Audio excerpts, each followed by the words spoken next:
Well, hello again. Hey, you know what? The feathered ogre. I sent it to your adults. Uh, Made a copy of it, and so hopefully you can read it on there. But I'm in the mood to read it again. I haven't read this in a while, so I should read it. So I thought I'd just read it to you, and then you can have your copy and look at it as we're reading it. You should read it too. Just because I'm reading it does not mean you don't have to read it, but I wanted to read it, so what the heck. The Feathered Ogre from Italy, written by Italo Calvino, great author. The Grimm's brothers, they wrote all those fairy tales 200 years ago or more now, and collecting all those stories from Germany. Italo Calvino, Italian, he did this just 70 years ago, I think the 1950s. He was like, it's about time we've got our Italian version of the stories. So here's the story, The Feathered Ogre. It's very similar to the Devil with the Three Golden Hairs, or whatever it's called. What was it called again? Something like that. All right, The Feathered Ogre. A king fell ill and was told by his doctors, Majesty, if you want to get well, you'll have to obtain one of the ogre's feathers. That will not be easy, since the ogre eats every human he sees. The king passed the word on to everybody, but no one was willing to go to the ogre. Then he asked one of his most loyal and courageous attendants, who said, I will go. The man was shown the road and told, on a mountaintop are 7 caves, in one of which lives the ogre. The man set out and walked until dark, when he stopped in an inn. When the innkeeper learned of his mission, he said, How about bringing me a feather too on your way back, since they are so beneficial? I'll be glad to, replied the king's man. And should you talk to the ogre, try and find out something about my daughter. She disappeared years ago and is now goodness knows where. In the morning the man continued on his way. He came to a river and called the ferryman to row him to the other side. During the crossing they got into a conversation. Will you bring me a feather too? Asked the ferryman. I know they bring luck. Yes, of course I'll bring you one. And if you have the chance, ask the ogre, how come I've been at this job for so many years and can't get off the ferry? I'll certainly ask him. The king's man disembarked and continued his journey on foot. At a fountain he sat down to eat a bite of lunch. 2 well-dressed noblemen came by and also sat down, and the 3 of them got to talking. Why don't you bring us a feather too? They said. I certainly will. Also, would you ask the ogre something? In our garden is a fountain that once spewed gold and silver, but has since dried up. I'll ask him why without fail. He moved on and walked until dark, when he knocked at a monastery. Friars answered the door, and he requested shelter. Come in, come in. After hearing his story, the friars inquired, But do you know what you are getting into? I was told there are 7 caves. At the back of one of them is a door I'm to knock on and be greeted by the ogre. My poor man, said the prior, if you are unmindful of all the danger, you'll certainly lose your life. This is no laughing matter. I'll tell you about the ogre, in hopes you'll do us a favor. Of course I will. Listen to me, then. When you go to the mountaintop, you'll see 7 caves. The seventh is the ogre's. Go down into that one, all the way to the end, where it'll be pitch dark. We'll give you a candle and matches to light your way, but be sure to go in right at noon when the ogre is out. You'll find his wife there, a bright girl, who will tell you exactly what to do. Beware of the ogre, who would eat you up in a minute. How good of you to tell me all these things I didn't know. Now, here's what you are to find out for us. We lived here in peace for no telling how many years. But for the last 10, we've done nothing but wrangle. They've been arguing and fighting for 10 years. Someone wants one thing, others want another. There is bickering, and things are always in turmoil. What is the meaning of it? The next morning, the man scaled the mountain, climbed up the mountain. He was at the top by 11 o'clock and sat down to rest. At the stroke of noon, he slipped into the 7th cave. It was pitch dark, but he lit the candle and discovered a door. The minute he knocked, a beautiful girl opened and asked, Who are you? What brings you here? You don't know my husband. He eats every human being he sees. I came for some feathers. Since I'm already here, I'll stay and try my luck. If I get eaten, that's that. Listen, I've been here for years and years. I can't stand it any longer. Be very careful and we'll both flee.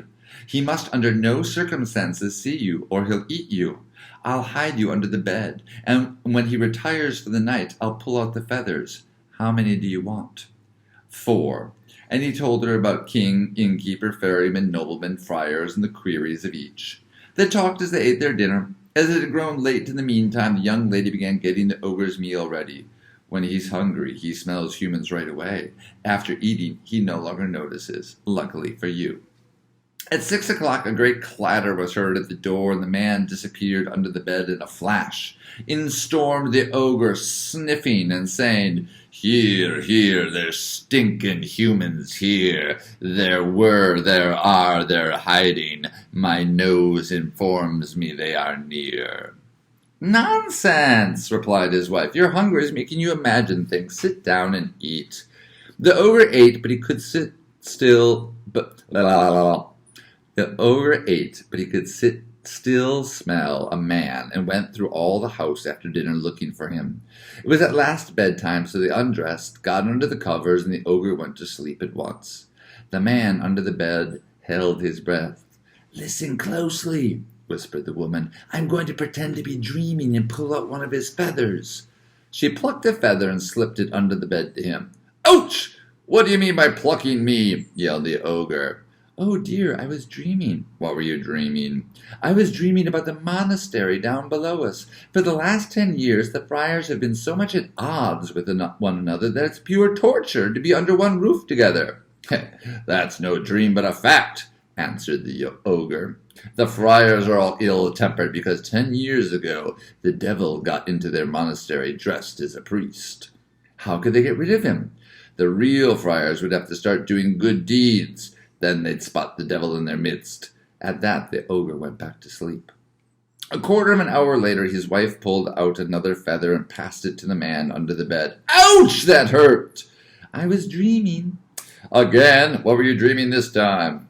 "You know the fountain down below us in the garden of those 2 noblemen, which used to spew gold and silver?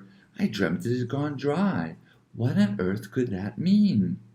"All of your dreams are true tonight. The fountain is stopped up and can't spew any more gold and silver. They would have to dig gently down to the mouth of the fountain, where they'd find a ball entwined with a sleeping snake.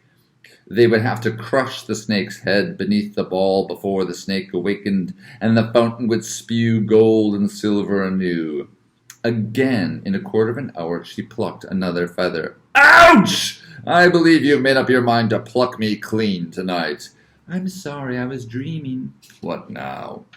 "A ferryman down there in the river hasn't been able to leave his ferry for years." "True. He doesn't realize that he should ferry a man across the river, collect his fare, and disembark, get off the boat, before his passenger can. The traveler will then have to remain on the ferry." The wife pulled out the 4th feather. "Confound it! What are you about?" "I'm sorry, I keep on dreaming. I was dreaming of an innkeeper, still looking for his daughter, years after her disappearance." "You mean your father?" That was dramatic. "You mean your father, because you are the innkeeper's daughter." In the morning at 6 o'clock, the ogre rose, bid his wife goodbye, and went off. The man came out from under the bed with the 4 feathers wrapped in a package, took the young lady by the arm, and together they fled. They stopped at a monastery to tell the friars. The ogre said that one of you is the devil. You must start doing all the good you can, and he will flee. The friars all did one good deed after another until the devil finally fled. The couple next stopped by the garden to give the 2 noblemen a feather and explain to them about the snake, and it wasn't long before the fountain was spewing gold and silver. They came to the ferryman. "Here's your feather." "Thank you. And what did the ogre say concerning me?"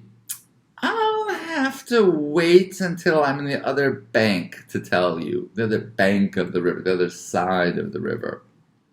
Once the couple was safely on the opposite shore, they told the ferryman what to do.